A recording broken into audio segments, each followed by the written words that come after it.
I feel really good about certainly where United is and the industry in general, despite all the challenges. There's tons of well-publicized challenges. Certainly we're doing well and feel really good about where we're going, where we're headed.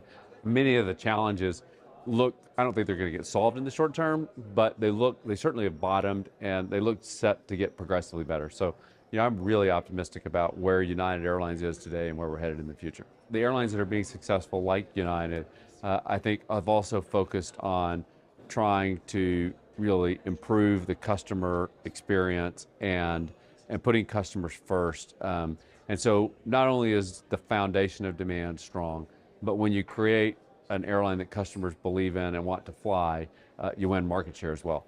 There's going to be a lot of turbulence politically and there's going to be a lot of noise, but I don't think that's fundamentally going to impact demand one way or the other.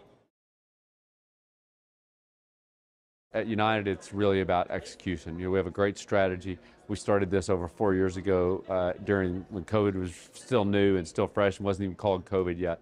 And we just now have to execute on the plan, which is easy to say, but when you're taking 100 narrow bodies a year and 20 wide bodies a year, with all the supply chain and all the other issues around, execution is easier to say than it is to do. But our team is doing a great job and really just continuing to do what we do, keep our people feeling like they do, the amount of pride that they have in United Airlines. And if we do that, we're going to be the best airline in the history of aviation.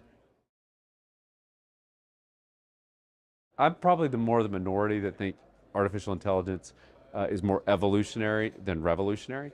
I think it is going to do some really cool things for us, particularly being able to communicate with customers and tell them what's going on. We have something called Every Flight's a Story, and my direction is to the team, if you're on a delayed flight, pretend I'm on the flight and I have called our network operating center and said, what's going on with my flight? I want you to tell every customer what you would have told me.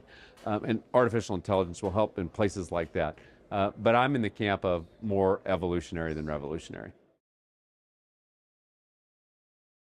If you look at what's happening in the U.S., the sustainable aviation fuel industry basically doesn't exist today. You've got to build it. You've got to have carrots to build it. That's the only way to make it work.